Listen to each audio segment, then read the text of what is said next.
Hi friends, welcome back to my channel Swapna SS vlogs. ఈ వ్లాగ్లో అయితే నేను పుదీనా కొత్తిమీర వెజిటేబుల్ రైస్ చూపించబోతున్నాను. చూడండి, నేను ముందుగా అయితే 2 కట్టల పుదీనా తీసుకున్నాను, కొంచెం పెద్ద సైజే. అలాగే ఒక పెద్ద కట్ట కొత్తిమీర తీసుకున్నాను. అలాగే ఒక 20 పచ్చిమిర్చి అయితే తీసేసుకొని దీన్ని పేస్ట్లా చేసేసుకున్నాను. ఇంకో పక్కకైతే కుక్కర్ పెట్టేసుకున్నాను. చూడండి, ఆయిల్ ప్లస్ కొంచెం గీ వేసేసుకొని కొంచెం హీట్ అయ్యేంత వరకు ఉంచుకోవాలి. ఇప్పుడు ఆయిల్ హీట్ అయిందండి. అలాగే బగారాకు, అలాగే కొంచెం పట్ట, అలాగే లవంగాలు, ఇలాచి, సాజీరా ఇవన్నీ వేసేసుకొని కొద్దిసేపు ఫ్రై చేసుకోవాలి. నేను ముందుగానే వెజిటేబుల్స్ని అయితే కట్ చేసి పెట్టుకేసుకున్నాను.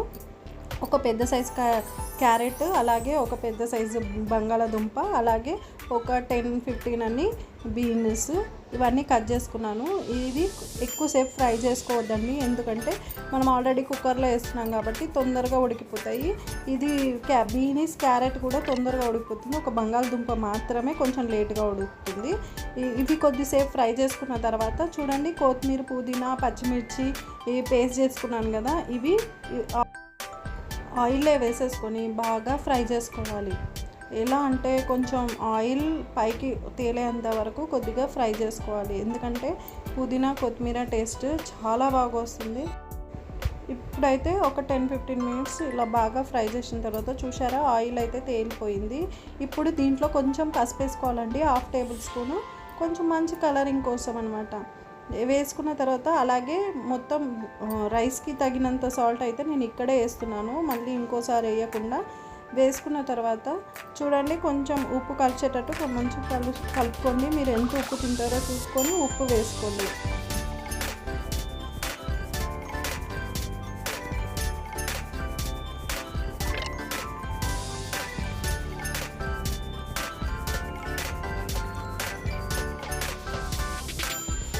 ఇప్పుడైతే నేను ఒక 3 అవర్స్ ముందే అయితే బియ్యం అయితే నానబెట్టి పెట్టుకున్నాను అనమాట.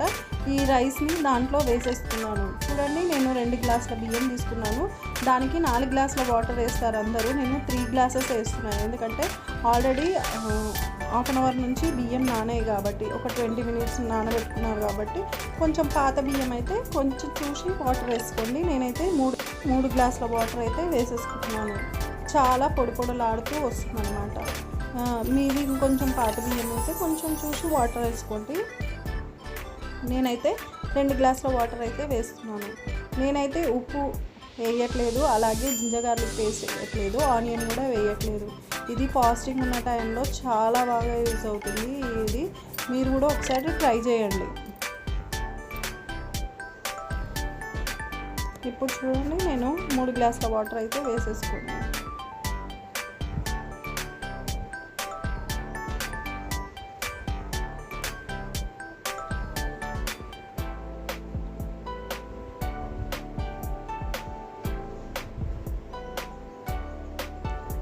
ఒక్కసారి కలుపుకొని కుక్కర్ మూత అయితే పెట్టేసుకున్నాము. అందరు 2 విజిల్ పెడితే సరిపోతుందండి. ఇంకొంచెం మెత్తగా ఉడకాలనుకున్న వాళ్ళు 3 విజిల్ అయితే వేసుకోండి.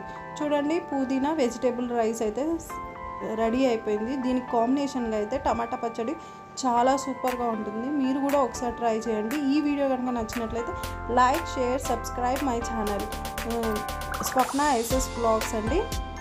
Okay, bye.